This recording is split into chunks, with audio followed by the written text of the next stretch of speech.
Welcome back to CFO Weekly, where we're talking with financial leaders about how to build efficiency in their teams, create time for strategy, and ultimately get results. With your host, Megan Weiss. Let's jump right in. Today, my guest is Stephen Newland. Stephen is the Director of FP&A at GrowthLab Financial. He leads a team of analysts responsible for developing financial models, analyzing business valuations, and providing ongoing financial support to a number of startups and small businesses. Stephen has worked in a finance role at a variety of organizations, including startups, early-stage companies, nonprofits, and Fortune 500s. He earned the Certified Management Accountant, CMA, designation in July of 2022 and holds an honors Bachelor's of Business Administration degree in Finance and Accounting from the University of Cincinnati. Stephen, thank you very much for being my guest today. Yeah, thanks for having me, Megan. I'm excited to be here. Yeah, today we'll be hearing your story, of course, but we'll also be learning about some of the mistakes you made throughout your journey and how you put those to good use, particularly early on in your career. And now you use those same lessons to help others too. So I'm excited to learn from you. So let's jump right in. Perfect. Let's do it. First, and as always, let's start with you and your story. How did you get to where you are today?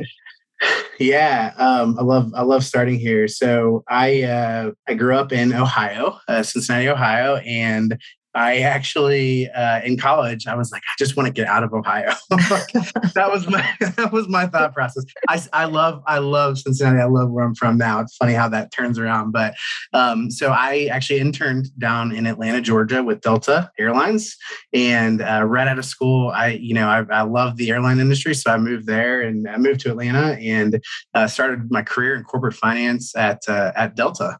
Did that for a number of years and.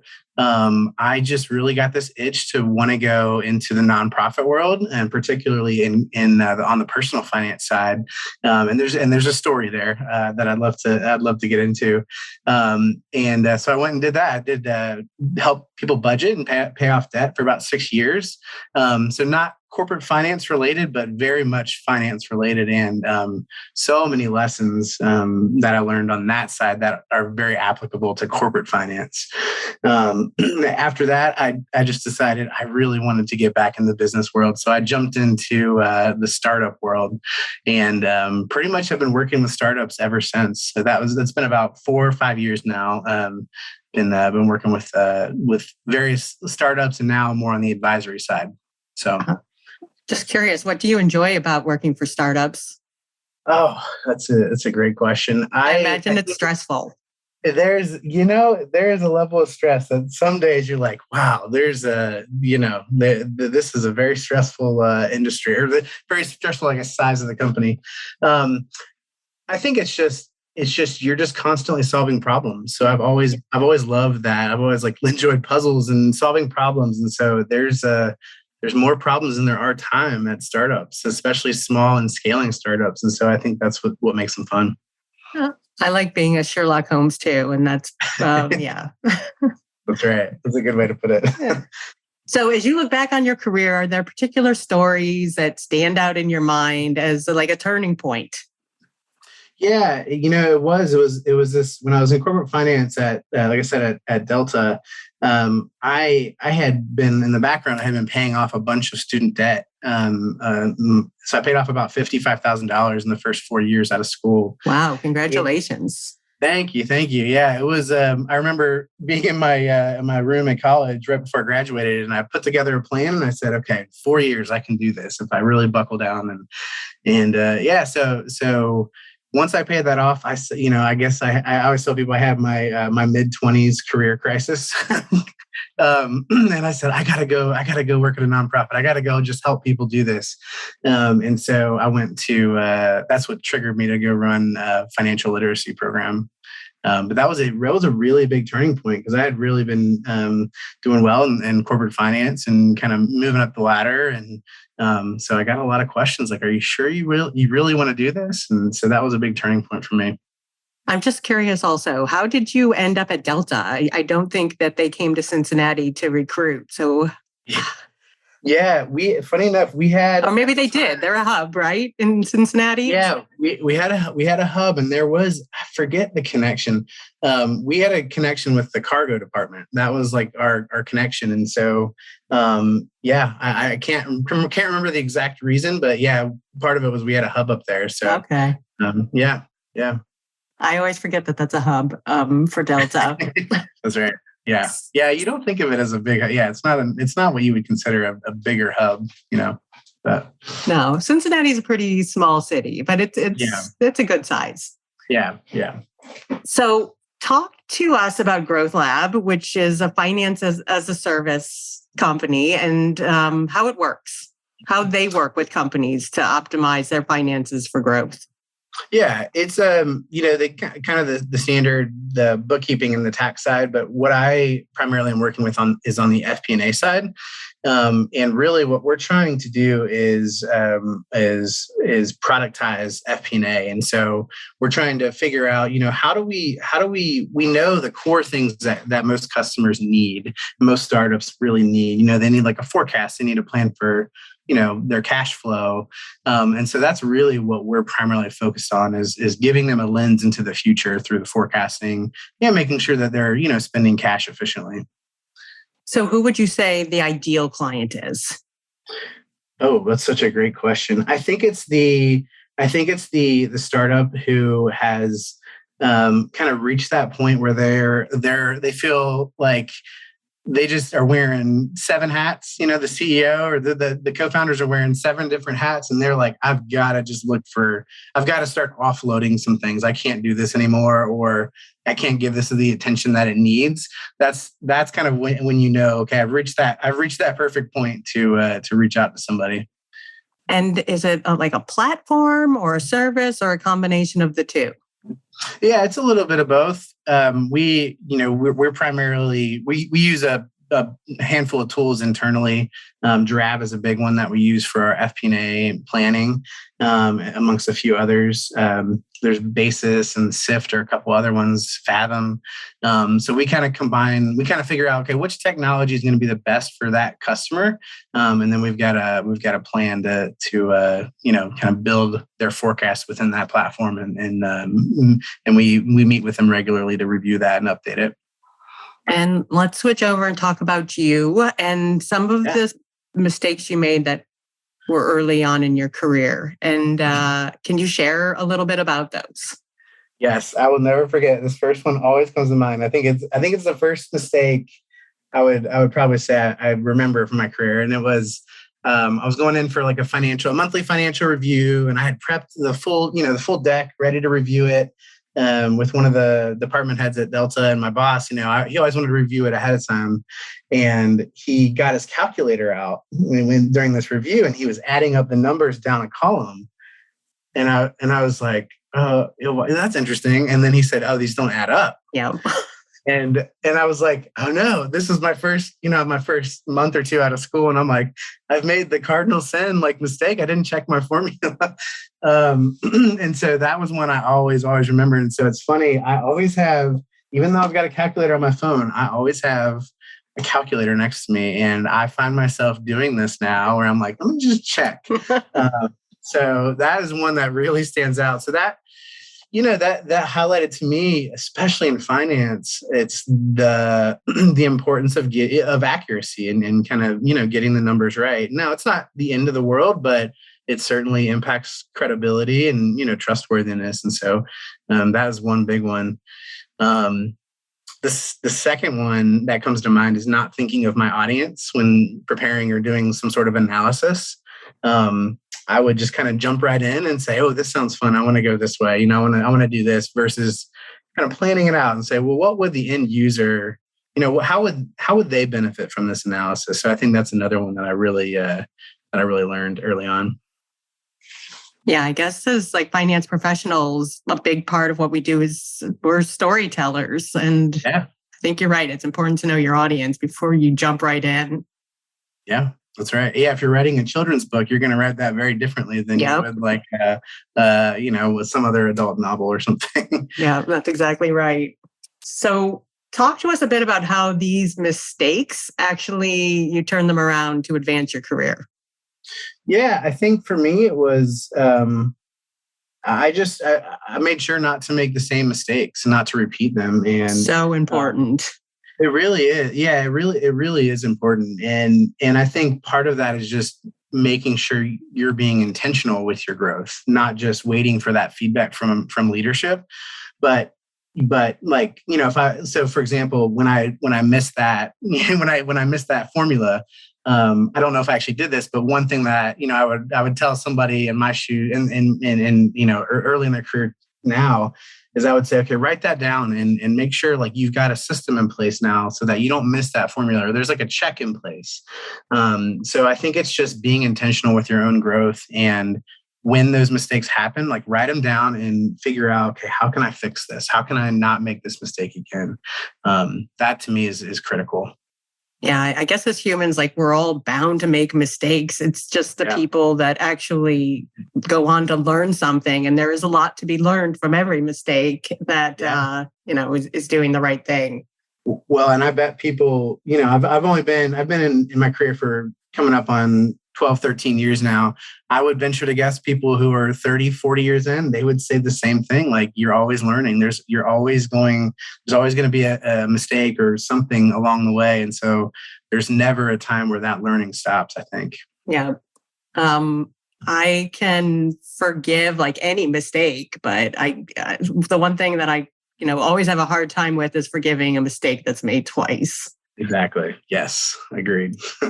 So what skills do you believe were essential in helping you stand out and to advance more quickly within the finance organization? Yeah, I was thinking about this a little bit too, of like what was helpful for me, but then also now as someone who's had the chance to lead some people in finance, like what do I think of as like these are critical, like these really stand out. And I think the three that came really to mind are, and I would probably say in this order, is reliability. So if you say you're going to do something, do it, and make sure it's done. If it's not on time, communicate like, hey, it's not going to be on time, but here's why. The more reliable somebody is, it just takes this mental burden off of your leadership. I think number two is being thorough, and not just kind of giving up a little early and saying, well, let me just ask my leader. Let me just ask them, my manager, like what they think, but like trying to like go the extra mile and say, I don't know, but I'm gonna dig a little deeper than I'm comfortable, and I'm gonna try to figure this thing out. And if I don't know, I'll go to my manager and mention it. But so I think that's number two. And then three is clear and timely communication.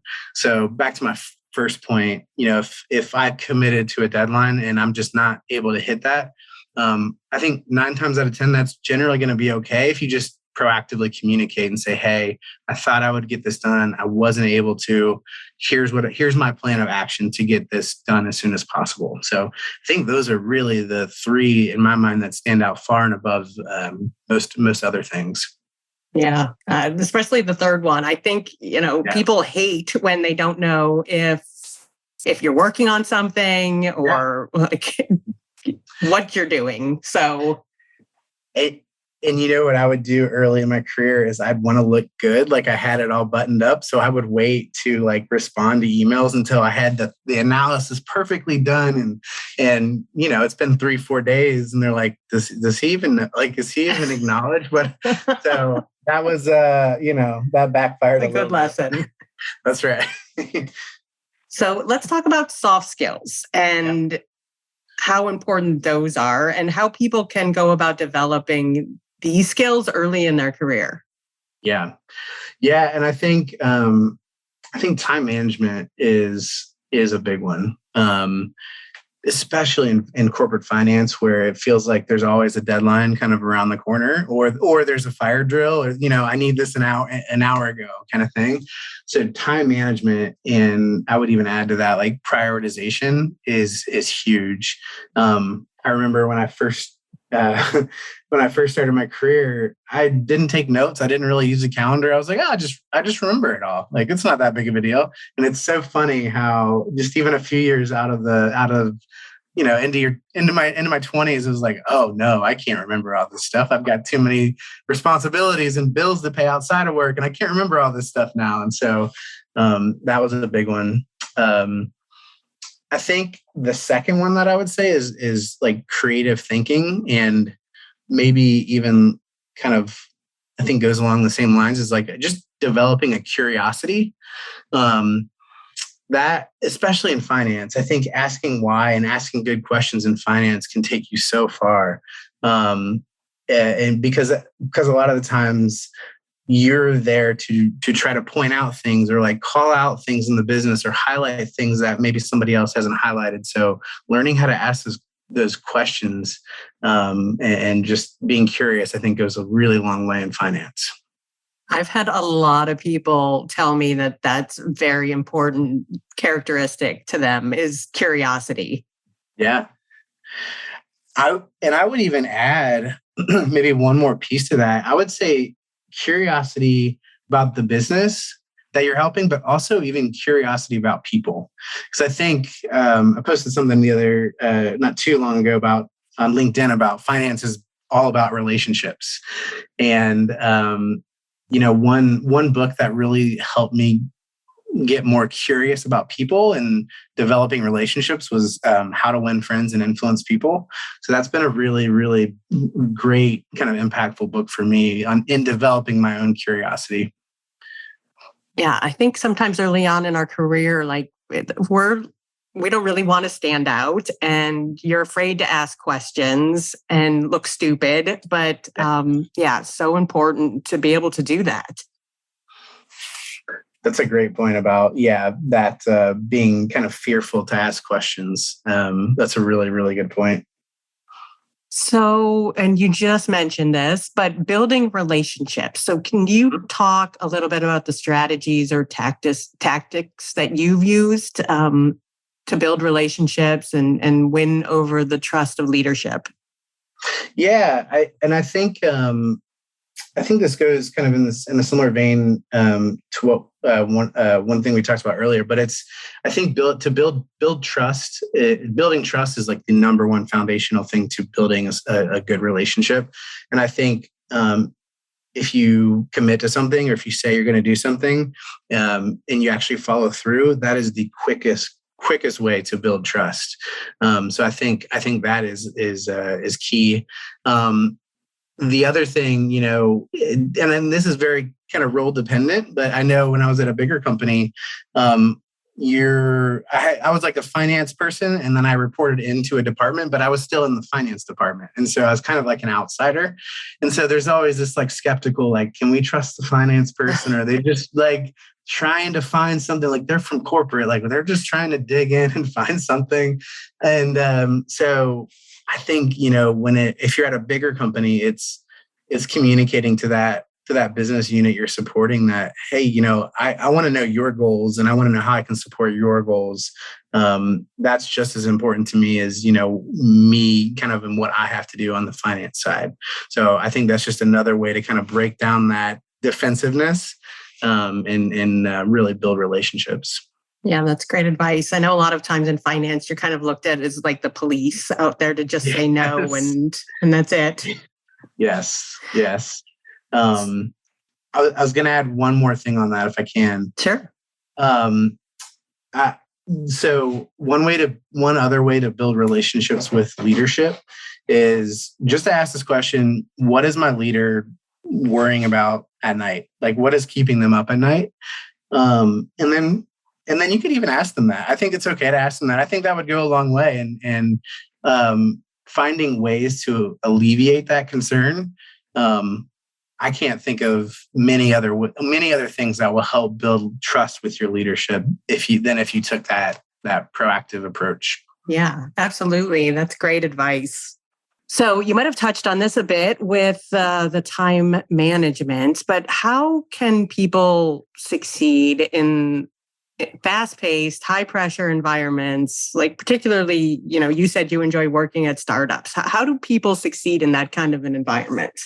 Yeah, for me, it's been a journey. I wouldn't say I've always gotten it right, and there's even still some days I'm trying to figure that out. But I think staying organized is really when you've got some downtime, it's taking advantage of that and really staying organized. I think the second piece is being intentional about learning where your gaps are. So if you're in a meeting and something comes up and you're just you kind of find yourself fumbling a little bit, or you're like, I don't really know the answer to that. Jot that down like real quick in your notes. And then, maybe later that night or later that week, like take 15 minutes, 30 minutes and try to learn more on that topic. That will, it's kind of that whole practice makes perfect saying, right? Like you're in a high pressure environment, the more prepared you feel and the more prepared you are, it's going to reduce the amount of pressure that you really feel in that environment. And so I think that's been a good tip for me. The other thing, and I have not done well with this, so this is a little, I guess, hypocritical saying this, but I would say it's okay to just step away for 5 minutes. Like if you're kind of getting flustered, or if you feel that kind of blood pressure rising a little bit, just step away for 5 minutes. I've gotten better at this over the last, I would say, year. It's amazing how 5 minutes away from the desk, you can come back and you're like, oh, that was the answer I was looking for. And so that's I don't know if you've experienced that same thing, but I know that's been helpful for me when I've actually like implemented it. Yeah, I'm not great at it either, but you're right. Sometimes you step away from a problem and come back and like the answer is right in front of your face. Yeah. You just couldn't see it because you were too flustered in the moment. Yep, that's right. So how do you suggest someone that's new to corporate finance, how can they stay informed about industry trends and developments? And I think this is true. I mean, I guess no matter what stage of your career you're in, I think it's always important to stay on top of these things.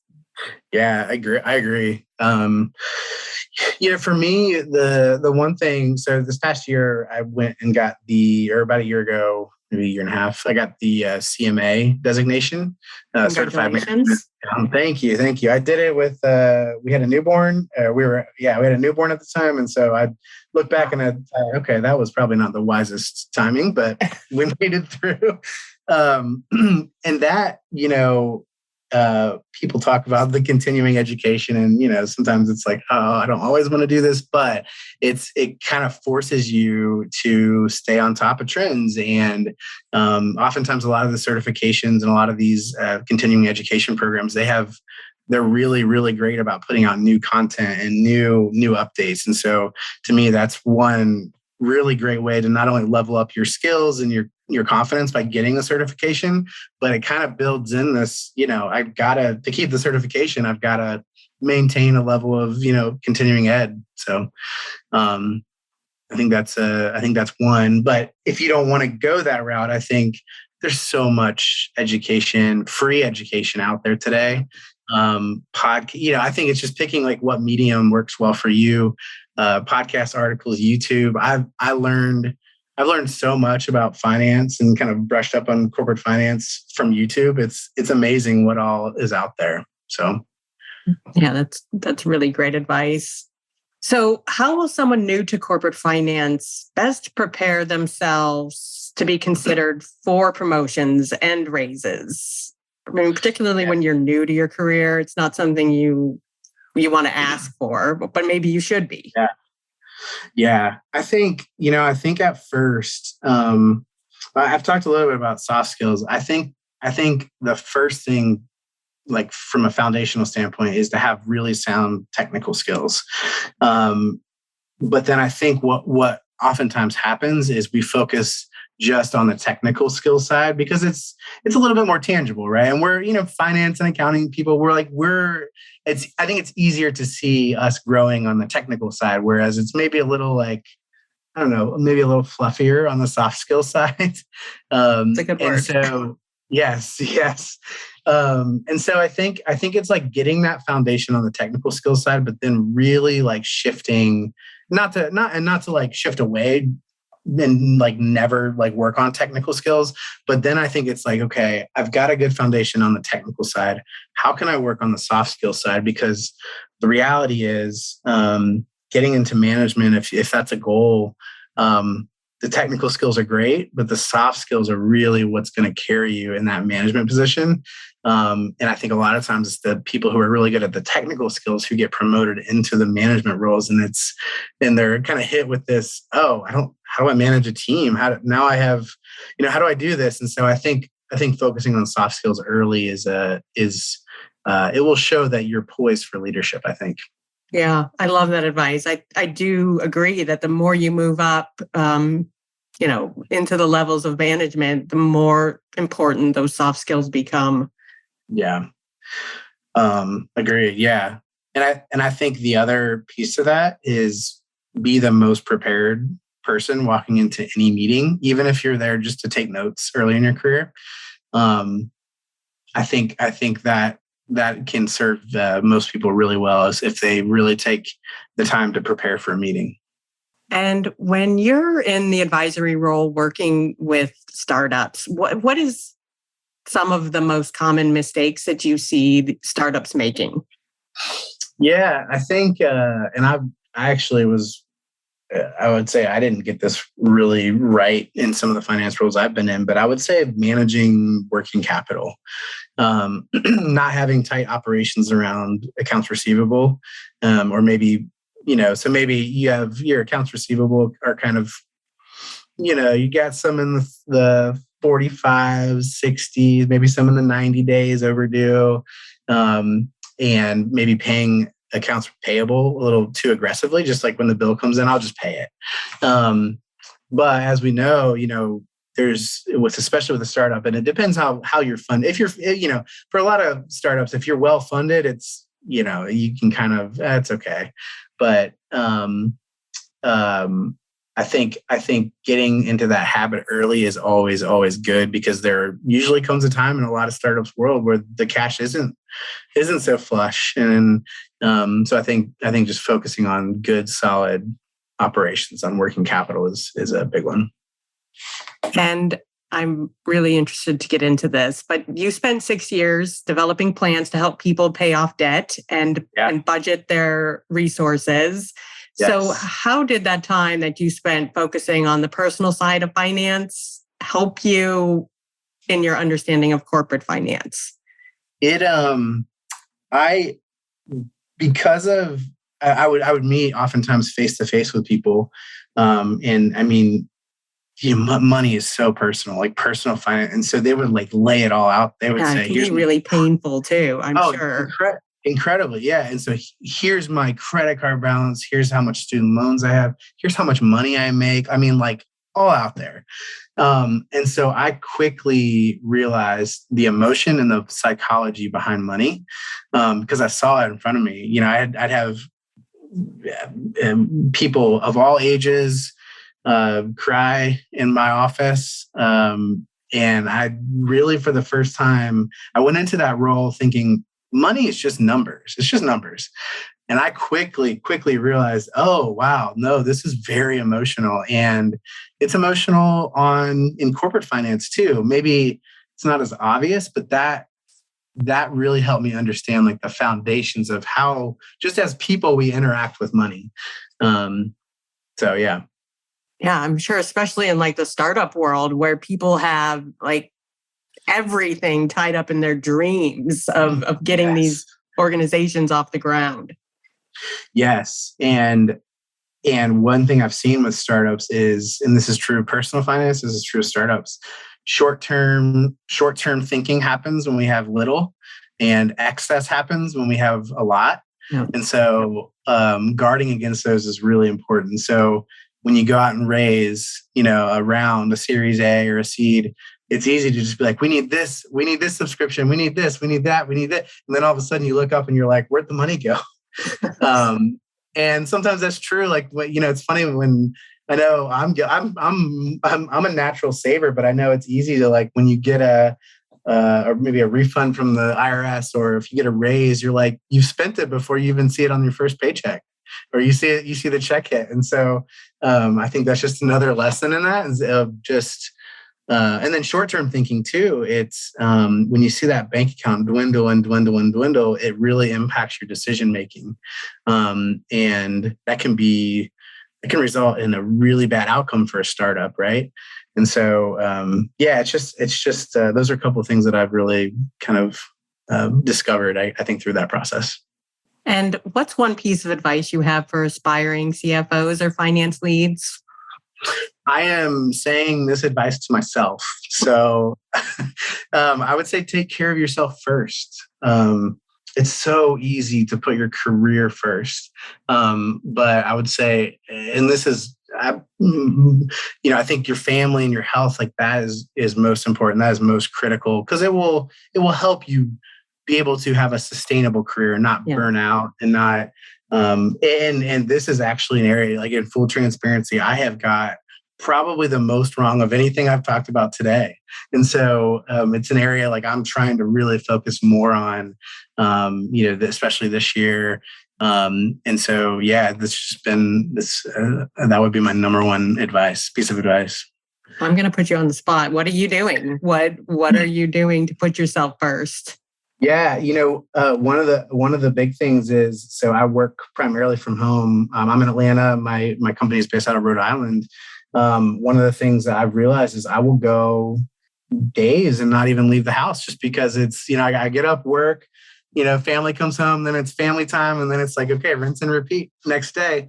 And so, being more proactive with like, there's a local men's group that I'm joining here to get more involved, like on Friday mornings, actually, getting out of the house to go to the gym instead of exercising at home. So those are a couple of the key things it's like that I'm working on. Yeah. I make sure I get out of the house almost every day to go to the gym during lunch, but that's so helpful. Otherwise, you're right. It's so easy just to stay in your pajamas for days on end and work your life away. Well, and it's there's always more work to do, but I think it's setting up those healthy boundaries is always a good thing. And it's self-driven. This isn't like company driven. This is like me and like my natural bend to like work more. But I think a lot of CFOs and finance people are geared like naturally that way. So. Yeah, I would agree. But I do agree with you also that taking the time for yourself makes you a better leader, a better employee, all of it. So it's great advice. So lastly, what is keeping you up at night? Yeah, I think just the number of emerging tools out there in the finance world. It seems like I don't know if it's because I've paid more attention in the last year. It just seems like it's almost exploded. Yeah. There's a new tool for this, there's a new tool for that. And so it's finding the time and resources to, evaluate them, but then also, hey, is this the right one? Is there a better one out there that we could be using to better serve customers? So it's staying on that front edge of the technology side. Stephen, thank you so much for being my guest today. Yeah, absolutely. This was fun. I appreciate it. Any chance to get to share some of my mistakes and insight, I love it. So yeah, that's great. And so nice of you to share your mistakes so that other people don't necessarily have to make the same ones. That's my goal. If I can help someone avoid something, then I'm happy to share.